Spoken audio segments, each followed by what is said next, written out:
শোনেন, দুনিয়াতে অনেক ধরনের অলস আর পরজীবী টাইপের মানুষ দেখেছি, কিন্তু এই মাল্টিপ্লাগ এর চিন্তাভাবনা আসলেই নেক্সট লেভেলের জঘন্য। মানসিকতা কেমন জানেন? মানে ভাবটা এমন যে ও বাথরুমে গিয়ে মনের সুখে হাঁকবে, কিন্তু হেগে দেওয়ার পরে ও আশা করছে যে যেই বাড়িতে গিয়ে হাঁকছে সেই বাড়ির মালিক এসে ওর হাগা ফ্ল্যাশ করে দিয়ে যাবে। মানে নোংরার কতটুকু লেভেল চিন্তা করে দেখছেন? নিজে নোংরা করবে, কিন্তু সেটা পরিষ্কার করার মতো মন মানসিকতা নাই। তো কী লেভেলের গিদর আর জানোয়ার হলে মানুষ এমন হতে পারে। ওরা প্রথমে দেখছেন যে কুকির ঘরে গরু রাখছিল, তো সেখানে দর্শকরা প্রচুর গালিগালাজ করছে, যার কারণে মিম রাতের অন্ধকারে সেখান থেকে গরু বের করে সেটা ক্লিন করে দিছে। তা এরপরে ওরা গরু রাখছে হচ্ছে ওর ছোটো চাচির, সেজু চাচির ঘরে বোধহয়। তো ভালো কথা, গরু রাখছে, সেখানে নোংরা হয়েছে, ওরা যেহেতু লতাপাতা খাওয়াইছে, তারপর তো হাগমাও তো করছে, তো সেটা পরিষ্কার করার দায়িত্ব কারা পুরা বলেন তো? আপনি যদি একটা জায়গায় কোনো মানুষের জায়গায় যদি আপনি গরু রাখেন, তাহলে আপনার যদি মিনিমাম ভদ্রতা থাকে তাহলে অবশ্যই আপনি সেই জায়গাটা পরিষ্কার করে দিবেন। কিন্তু মাল্টিপ্লাগ দেখেন, মিম যখন বলছিল যে ক্লিন করে দিতে হবে, তখন মাল্টিপ্লাগ বলছে নাইলে আমগরে খোঁচা দিতে আসবো পরিষ্কার না করলে। আরে ভাই, তুই খোঁচা খাওয়ার জন্য বসে থাকবি কেন? তুই হাঁকছিস, তুই ফ্ল্যাশ করবি। তো মানে এরা এমন একটা অবস্থা যে বাড়ির মালিক এসে ওর পাশা যদি দুইটা লাথি না মারে, অপমান না করে, মানে ততক্ষণ পর্যন্ত এদের পরিষ্কার করার মতো কোনো অবস্থা হবে না।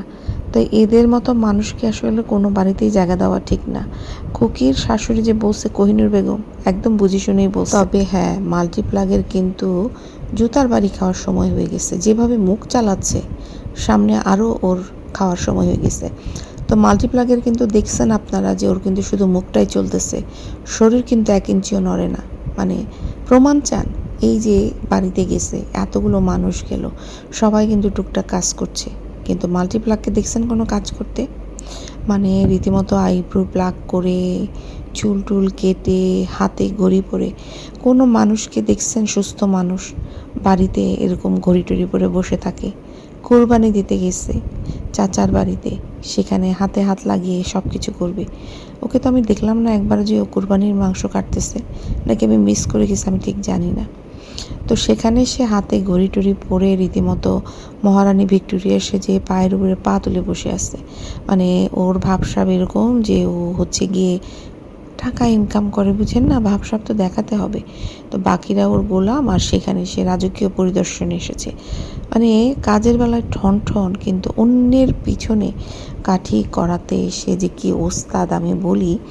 একটা কমেন্ট যেই দিন থেকে শাহিন ভিডিওটা দিয়েছে যে সাবিনা খুকির চুলায় রান্না করলে সেই রান্না সে খাবে না, তার মাকে রীতিমতো জোর জবরদস্তি করে সে অন্য জায়গায় সরাই দিছে, তারপর থেকে কিন্তু সবাই একই প্রশ্ন করতেছে যে কুকির চুলায় রান্না করলে খাবেন না, তাহলে কুকির রুমের ভিতরে বসে আছেন, আবার কুকির বারান্দায় বসে আছেন কেন?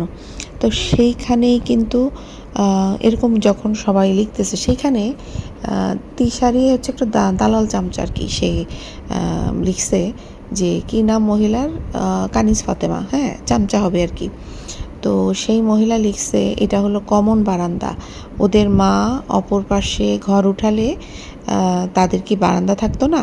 এটা বুদ্ধি করে করেছে, যাতে করে ওর শ্বশুর শাশুড়ি মারা গেলে খুকি ওই ঘর দখল করতে পারে, এখানে সবার অধিকার আছে। তো সেখানে মাল্টিপ্লাগ কী করছে, যে লিখছে বোঝার জন্য ধন্যবাদ আপু। আচ্ছা বলেন তো, যে মাল্টিপ্লাগ কি, তাই না? লোকজন কথা বলছে, তার কারণ হচ্ছে মানে তার কারণ হচ্ছে যে তারা এর জন্য দায়ী, তারা এটা ডিজার্ভ করে, তারা এই ধরনের কথা বলছে। কিন্তু আমার কথা হচ্ছে যে মাল্টিপ্লাগ তুই কে? তুই ওই বাড়ির কে? তুই তো একটা থার্ড পার্সন, তুই সেখানে কমেন্টের রিপ্লাই দিচ্ছিস, মনে হচ্ছে তুই ওর ননদ। তুই তোর ননদ না, তুই চাস তো ননদ, তোরে দুই ধাক্কা দিয়ে বাড়ি থেকে বের করে দিতে পারে মানুষ। তো ওর যোগ্যতাটা কি আপনারা বলেন তো? ওকে তো নিজের ভাইয়ের বাসাতেই এক গ্লাস পানি পর্যন্ত পুছে নাই ওকে। ওই বাড়িতে ওদেরকে থাকতেও দেয় নাই। কি পরিমাণে অপমানিত হয়ে ওই বাড়ি থেকে বের করে দিছে। তখন কোথায় ছিল? খুকির বাড়িতে ছিল, ভুলে গেছে। তো এরা যে আসলেই মানে এমন মানুষ, প্রত্যেকটা বোন দুধকলা দিয়ে কালসাপ পোষার মতো অবস্থা আর কি। তো যার নিজের ভাইয়ের বাড়িতে ঠাঁই হয় নাই, যার নিজের ভাইয়ের বাড়িতে কোনো ইজ্জত হয় নাই, সে আসছে অন্য মানুষের বাড়ি দখল আর বারান্দা নিয়ে ওকালতি করতে। খুকির বাড়িতে খুকি থাকবে, সেখানে তুই নাক গলানোর কে? নিজের চরকা তেল দে। হ্যাঁ, অন্যের চুলকানিতে মলম দিতে সবার আগে চলে আসে শয়তান মহিলা। আর একটা জিনিস আমি বারবার বলতে ভুলে যাই যে খুকি ওর সাথে ফোনের একটা কথোপকথন অডিও রেকর্ড পাবলিক করেছিল বলে এই মাল্টিপ্লাগ কিন্তু খুকিকে অনেক কথা বলেছে, অনেক 2-3টা ভিডিওতে খুকিকে যা তা কথা বলেছে। কেন বলেছে? কারণ ওর সত্য ফাঁস হয়ে গেছে। ও যে সবার সঙ্গে তালে তাল মিলিয়ে চলে সেটা ফাঁস হয়ে গেছে। এই মহিলা কিন্তু মানে কি বলবো এটাকে, খুকির সাথে মানে ওই যে বাড়িতে যখন ঝগড়া হচ্ছিল, তিশা চলে গেল, সে কি খুকি বলছে সেটা সে ভিডিও অন করে ও একটা সম্পর্ক নষ্ট করার চেষ্টা করেছে। কি ধরনের কুটনামি, কি ধরনের ক্রাইম, বুঝতে পারতেছেন? যে খুকি রাগের চোটে যে কথাগুলো বলছে তিশাকে নিয়ে, সেইটা সে ভিডিও অন করে তিশাকে শুনিয়ে সে একটা সম্পর্কের মধ্যে প্যাচ লাগিয়েছে। তো এই ধরনের মহিলা কি কোনো বাসায় জায়গা দেওয়া উচিত বলে আপনাদের মনে হয়? মানে আপনি বাড়িতে কি করছেন, ঝগড়া করছেন, সেগুলো আপনাকে না জানিয়ে ভিডিও করে অন্যজনকে দেখানো, এটা এক ধরনের অপরাধ, ক্রাইম। তো মাল্টিপ্লাগ তো ক্রাইম করছে। ক্রাইম করার পরে সে কিভাবে বড় বড় কথা বলে বলেন তো? খুকি তো পাবলিকলি সব কিছু করছে, আর মাল্টিপ্লাগ তো খুকির অগোচরে একটা বড় রকমের ক্রাইম করছে। তারপরে সে কি করে আবার কথা বলতে আসে? খুকি অডিও রেকর্ড ছাড়লে সেটা অপরাধ, আর তুই যে এত বড় একটা অন্যায় করলি সেটা কি? তো তোর থেকে নিচ আর থার্ড ক্লাস ক্যারেক্টারে এই দুনিয়াতে আর কে হতে পারে? আসসালামু আলাইকুম প্রিয় আপু ভাইয়েরা, আশা করি আপনারা সবাই ভালো আছেন, ভালো করে ঈদ উদযাপন করছেন। তো আরেকটা ভিডিও নিয়ে চলে আসলাম। আমি জানি আজকে আপনারা হয়তো কমপ্লেন করবেন যে আমার গলার স্বরটা খুব আস্তে শোনা গেছে। তার কারণ হচ্ছে একটু রাত হয়ে গেছে, তো সবাই ঘুমাচ্ছে। তো এখন যদি ভিডিওটা না করি না, পরে করতে পারবো না, সেই জন্য ভিডিওটা করছি। এবার আসি মিমকে নিয়ে কিছু বলতে। প্রকৃতি যে প্রতিশোধ নেয় সেটা কিন্তু আমাদের চোখের সামনেই দেখলাম, তাই না? তো আমার কাছে মনে হয় অনেক দর্শকরা কিন্তু পপকর্ন নিয়ে বসে বসে এখন মজা দেখছে। মিম বাবার বাড়িতে রান্নাঘরে রান্না করছে, তাও বড় বড় ডেকচিতে করে রান্না করছে। তো এই দৃশ্য দেখে আমার মনে হয় অনেক দর্শক দিদি কলিজাটা একদম ঠান্ডা হয়ে গেছে। তো এই যে মিম বলেন, সাবিনা বলেন, এরা কিন্তু খুকির সংসারে এসে নবাবজাদি সেজে বসে থাকতো আর খুকির খাবার গিলতো, এতদিন ধরে কিন্তু গিলছে। মানে একটা ননদও কিন্তু কোনো দিন রান্নাঘরে গিয়ে খুকিকে সাহায্য তো করেই নাই, উল্টা দেখলেন তো যে 11 বছর পর খুকিকে জুতা পিটা করতে গেছে। তো আজকে তাদের দশাটা দেখছেন কি হয়েছে? এখন বাবার বাড়িতে এসে মিমকে রান্না করতে হচ্ছে। রান্না কেন করছে? কারণ কোহিনূর বেগম রান্না করতে চাচ্ছে না। ওই যে কোহিনূর বেগম বলছিল না খুকিকে যে এদেরকে খাওয়ানো, আর কি যেন আমি কথাটা ভুলে গেছি। তো যার কারণে কিন্তু কোহিনূর বেগম কিন্তু ওদের জন্য রান্না করতেছে না। কোহিনূর বেগম কিন্তু এই মাল্টিপ্লাগ বলেন, মাল্টিপ্লাগের মা বলেন, এদেরকে কিন্তু ভালো করে চিনে। এরা কিন্তু ছোবল মারে যখন তখন, ঠিক আছে? তো যার কারণে দেখলেন যে ওর মা কিন্তু রান্না করছে না। ওর মাকে দেখলাম বসছে, গল্প করছে। এটা খুব দরকার ছিল, মহিলার একটা ব্রেক দরকার ছিল। তো মেয়েরা চলে আসছে, আর এই যে দর্শকরা প্যাদাইছে বলেই কিন্তু আজকে মিম রান্নাঘরে আসছে। ওদের যে দালাল চামচাগুলি, এই দালাল চামচাগুলি যদি পুরো কমেন্ট বক্সে থাকতো না, এই মিম বলেন, সাবিনা বলেন, এরা কোনোদিনও ঠিক হতো না। এরা এদের বয়স্ক মাকে এভাবেই খাটাতো। কিন্তু এই যে বিবেকবান কিছু দর্শক আছে যারা কন্টিনিউ ওদেরকে কিন্তু মানে করতে থাকে, সচেতন করতে থাকে, অ্যালার্ট করতে থাকে। তো যার কারণে মিমকে রান্নাঘরে আসতে হয়েছে। আর আরেকটা জিনিস খেয়াল করেন, বড় ভাবি চ্যাপার অবস্থা দেখছেন? চ্যাপাকে একদম মুখে তুলে খাইয়ে দেওয়ার মতো অবস্থা আর কি। একদম মাংস ধুয়ে দিচ্ছে, মাংস কেটে দিচ্ছে, এমনকি মশলাটা পর্যন্ত ওর রুম থেকে এনে দিচ্ছে। হ্যাঁ, মানে আমি অবাক হয়ে গেলাম। মানে এরা রীতিমতো বড় ভাবির পা চাটতে হচ্ছে। আর মিম এখন বড় ভাবির পা চাটতে চাটতে এখন সে রান্নাঘরের মানে বাবুর্চি হয়ে গেছে। তো আমার কাছে মনে হয় কি জানেন, এই ভিডিওগুলো যখন খুকি দেখবে, খুকির কিন্তু অনেক কষ্ট লাগবে যে খুকি যেই ননদদেরকে এত কষ্ট করে রান্নাবান্না করে খাওয়াইছে, সেই ননদরা খুকিকে কখনো এতটুকু গুরুত্ব দেয় নাই কখনো। অথচ এই চ্যাপা রান্না করে না বলে ওরা চ্যাপাকে কতটা গুরুত্ব দিচ্ছে। তো যাই হোক, আমার কাছে মনে হয় যে যা হয় ভালোর জন্য হয়। তো যাই হোক, মিম রান্না করতে করতে একটু খুকিকে খোঁচা দিল। কি খোঁচা? যে ওরা অনেক আদরের ছিল, মানে খুকির এটুকু স্বীকার করলো যে বাবার বাড়িতে আদরের ছিল, মানে খুকি ওদেরকে আদর করেই রাখছে। তো আদর করতে করতে ওদেরকে বাদর বানিয়ে দিয়েছে, যার কারণে ওরা রান্না বান্না করে না। আর সেই কারণেও দর্শকরা ওদেরকে কথা শোনাচ্ছে। ওরা আগে করতো না, কারণ ওদেরকে খুকি অনেক আদর করে রান্নাঘরে আসতে দিত না। খুকি সব রান্নাবান্না করতো। মিম কিন্তু সেটা স্বীকারও করেছিল যে খুকি ওর কাছ থেকে টাকা ধার নিচ্ছে, নেওয়ার পরে ওকে বলছে যে তোরা বাড়িতে আয়, আমরা যা রান্নাবান্না করবো সেগুলো খাইস। তো দেখেন, একটা মানুষ টাকা ধার নিচ্ছে, সে টাকাটা কিন্তু দিয়ে দিবে, কিন্তু তারপরেও সে কিন্তু ওদেরকে বাড়িতে এনে নিজে কষ্ট করছে বা পরিশ্রম করতেছে, কিন্তু ওদেরকে কিন্তু পরিশ্রম মানে নিজে পরিশ্রম করে ওদেরকে সুবিধা দিতে চাচ্ছে। তো এত কিছু করার পরেও এই মানুষগুলো খুকির সাথে কি করলো ভাবেন। তো যাই হোক, যেটা বলছে যে আদর করতে করতে ওকে বাদর বানাই দিছে। হ্যাঁ, আদর করতে করতে বাদর না, ওদেরকে অমানুষ বানাই দিছে খুকি। হ্যাঁ, খুকির উচিত ছিল চাপার মতো হওয়া, মুখে মধু আর অন্তরে বিষ, যেটা চাপা করতেছে। চাপাকে দেখেন মুখে একটা ভেটকি দিয়ে দাঁতগুলো বাবুর মতো, একেবারে বাবুর ডুপ্লিকেট। বাবু যেমন দাঁত বের করে রাখে, ওই চাপাও সেরকম দাঁত বের করে এখানে চেয়ারে বসে থাকে। না, চাপাকে দেখলাম একটু কুটাকুটি করলো কিছুক্ষণ। তো যাই হোক, তো সে খুকিকে একটুখানি প্রশংসা করলো যে আদর করতে করতে বাদর বানায় দিচ্ছে। তো কিন্তু পরক্ষণে কিন্তু আবার একটা বেইমানির মতো কথা বললো যে কার মনে কী ছিল জানতাম না। তো খুকির মনে যদি কোনো পাপ বা খারাপ কিছু থাকতো, তাহলে এরকম অলস, এরকম পরজীবী বাদরগুলিকে কিন্তু এত বছর ধরে খুকিরে রান্না করে খাওয়াতো না। তা আপনাদের তাই মনে হয় না? যদি মনের মধ্যে শয়তানি থাকতো খুকির, তাহলে এদেরকে ঝাঁটা মেরে জুতা বেটা করে বাড়ি থেকে বের করে দিত। বিশেষ করে এই মাল্টিপ্লাগকে। মাল্টিপ্লাগের যে মুখ চলে, এটা কি খুকি জানে না? জানে। তারপরেও কিন্তু খুকি ওদেরকে আদর করেই বাড়িতে এনে রান্নাবান্না করে খাওয়াইছে। বিশেষ করে বিল্লালকে কিন্তু খুকি অনেক আদর করছে। সেই বিল্লালও খুকির লেজে পাড়া দিচ্ছে।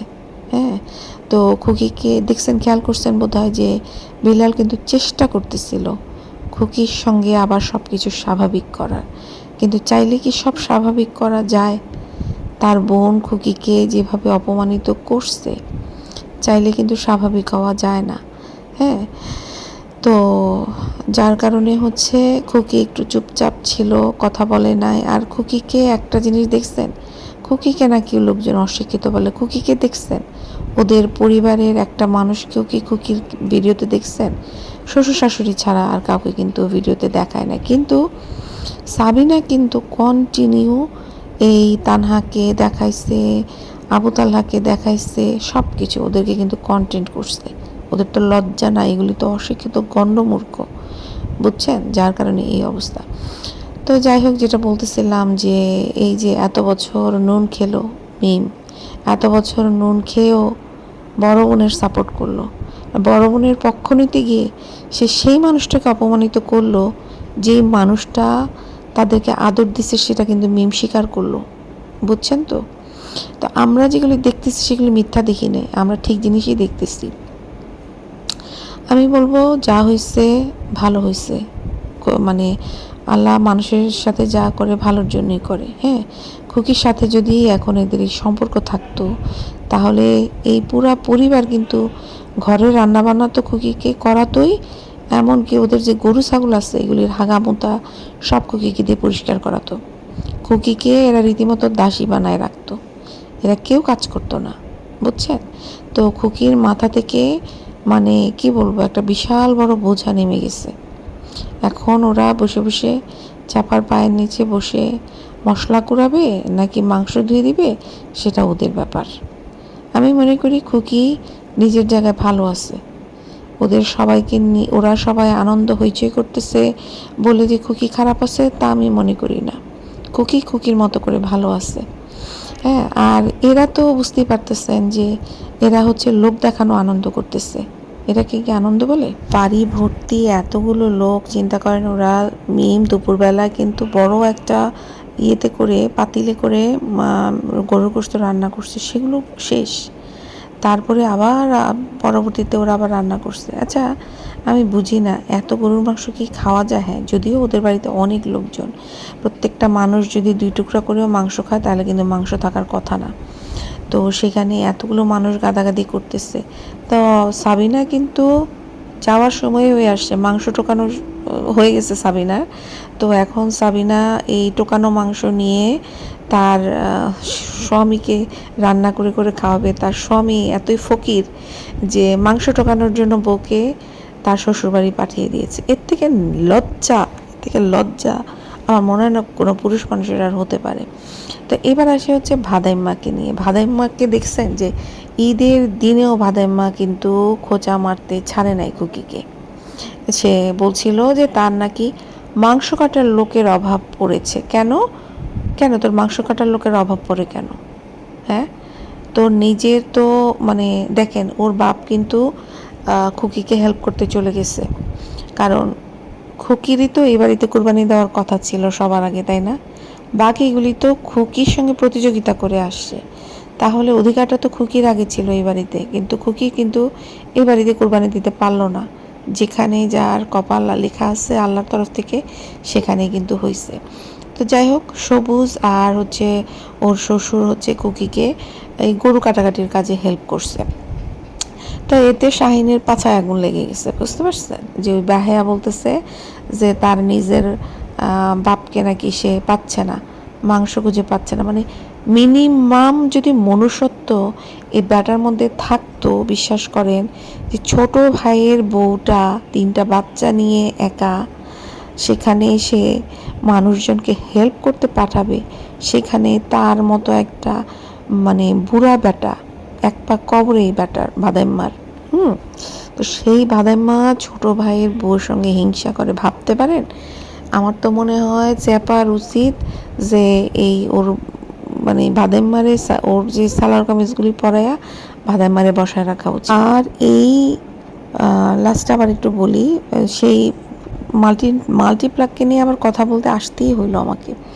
মাল্টিপ্লাগ শাহিনের সঙ্গে যে কী নোংরামি, নাচানাচি, হাতাহাতি করলো। আচ্ছা, এরা কি করে করে ভাই? চাচাতো ভাই কিন্তু নিজের ভাই না, তাহলে চাচাতো ভাইকে তো ভাইয়ের মতো আচরণ করা যাবে না, সে তো পরপুরুষ। সবুজকে দেখছেন কত বড় নির্লজ্জ? সবুজকে সে মুখে তুলে ভাত খাইয়ে দিছে।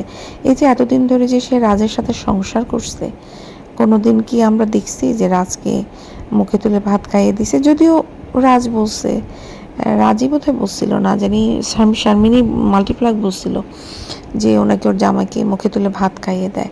তো সবুজের সাথে আসলেই ও কিছু দেখবেন কিছুদিন পরে এই হয় রাসেলের সংসারটা ভাঙবে, না হয় হচ্ছে সবুজকে বিয়ে করবে। কারণ ওর আর কেউ নাই ওর মতো এরকম নোংরা মহিলাকে বিয়ে করার। সবুজকে কেন বিয়ে করবে? কারণ সবুজ গরিব, এই মেয়ের টাকায় যদি চালায়। ঠিক আছে, দেখেন মাল্টিপ্লাগ কিন্তু এখন 2 হাতে খরচ করতেছে, অথচ যখন স্বামীর ঘরে ছিল 1 টাকা খরচ করতো না। তাহলে এ কি কোনো সংসারী মেয়ে? বলেন, সংসারী মেয়ে না। আর ওইদিকে ওর যে প্রাক্তন স্বামী রাজ, কি বলবো বলেন। মানে আমার আজকে একটা টাইটেল দেখলাম, ওইটা দেখে আমার আর ভিডিও দেখার মতো রুচি হয় নাই। একটা লোক ধরেন এটা আমার কন্টেন্ট, এই ধরনের নোংরা জিনিস কি করে মানুষের কন্টেন্ট হতে পারে? হ্যাঁ, বিয়ের পর বিয়ে, বিয়ের পরে বিয়ে, এটা কি কোনো ফাইজলামি? একে তো মানুষ রাস্তায় ধরে কিছুদিন পরে মারধর করবে। আর যে তার বড় ভাইটা যে এই যে শুধুমাত্র ভিউজের জন্য এই ধরনের কন্টেন্ট করতেছে, এটা কিন্তু খুব খারাপ। মানুষের টাকার চেয়ে মান সম্মান অনেক বড়, কিন্তু এরা প্রত্যেকটা ফ্যামিলি মেম্বার মানে নিজেদের মান সম্মান বিক্রি করে টাকা ইনকাম করতেছে। আচ্ছা আমাকে বলেন তো, একটা এই যে মেয়েটার নাম কি গেল, মিমি, আফসানার সাথে ওর বিয়ে হয় নাই, এটা আমার মন বলছে ওর সাথে বিয়ে হয় নাই, এটা ওর একটা কন্টেন্ট ছিল। ওই মেয়েরও চ্যানেল গ্রো করবে, আর হচ্ছে এরও কিছু ওর কন্টেন্ট হবে, যার কারণে সে এটা করছে। এই যে এখন যে আবার বারবার বলতেছে যে নতুন করে স্বপ্ন দেখতেছে, এটা বলতে কি লজ্জা লাগে না? লজ্জা বলতে তো একটা কিছু থাকা উচিত। আমি জানি যে রাজের বোন সম্ভবত আমাকে কমেন্ট করছে। রাজের বোনকে আমি একটাই রিকোয়েস্ট করব, দেখেন আপনি তো পর্দা করেন, আপনি একজন হিজাবি মানুষ, আপনার উচিত আপনার ভাইকে বন্ধ করা। এই ধরনের নোংরা কন্টেন্ট থেকে নিজেকে যেন দূরে রাখে। কন্টেন্ট তো অনেক কিছু হয় মানুষের, তাই না? আপনারা পরিবারের সবাই মিলে নাটকে বিভিন্ন ধরনের লোকজন এখন রিলস করে, সেগুলো করতে পারেন। তারপরে পরিবারের সবাই মিলে নাটক তৈরি করতে পারেন। কেন এরকম নোংরা একটার পর একটা একাধিক বিয়ে নিয়ে কন্টেন্ট করতে হবে? তো যাই হোক আপু, আপনি যদি ভিডিওটা দেখেন, আপনার কাছে রিকোয়েস্ট থাকবে, এতে কিন্তু আপনারও মান সম্মান, আপনার ভাইয়ের সম্মানহানি মানে কিন্তু আপনারও সম্মানহানি। আপনার নিজেরও সন্তান সন্ততি আছে, টাকা গেলে টাকা আসে, কিন্তু সম্মান একবার চলে গেলে কিন্তু আর আসে না। তো আপনারা যেহেতু পরিবারের লোকজনের কিন্তু বোঝানো উচিত, সে না শুনে সেটা তার ব্যাপার, কিন্তু ফ্যামিলির মানুষ হিসেবে অবশ্যই বোঝানো উচিত। আমি আমার ভাই হলে কিন্তু আমি অবশ্যই বোঝাতাম, এবং দরকার হলে আমি তাকে বন্ধ করে দিতাম যে এই ধরনের কন্টেন্ট করা যাবে না। বিয়ে ছেলে খেলা না, যেখানে একটা ছেলের বারবার বিয়ে হচ্ছে, বউ চলে যাচ্ছে, সেখানে সেটা ঠিকঠাক না করে সে বারবার বিয়ে করছে, সে আসলে কী বার্তা দিতে চাচ্ছে? সে তো ভালো বার্তা দিচ্ছে না। এবং যে মেয়েগুলিকে সে বিয়ে করতেছে, সে কোনো ভালো মেয়েকেও বিয়ে করতেছে না। তো এই ভিডিওটা আর বড় করছি না, জানি না আর সব কিছু কভার করেছি নাকি কোনো ইম্পর্টেন্ট কথা ছুটে গেছে। অনেক সময় মানে ভুলে যাই, একটা কথা বলতে গিয়ে আরেকটা কথা মাথা থেকে বের হয়ে যায়, তো অনেক সময় অনেক কিছু মাথায় থাকে না। তো যাই হোক আপুরা, সবাই ভালো থাকবেন, আর অবশ্যই আপনাদের মূল্যবান কমেন্ট জানাবেন, আপনারা কী দেখলেন, এবং সেখান থেকে আপনারা যদি আমার জন্য কোনো কন্টেন্ট বের করে আনতে পারেন তাহলে তো খুবই ভালো। তো ঠিক আছে, আল্লাহ হাফেজ।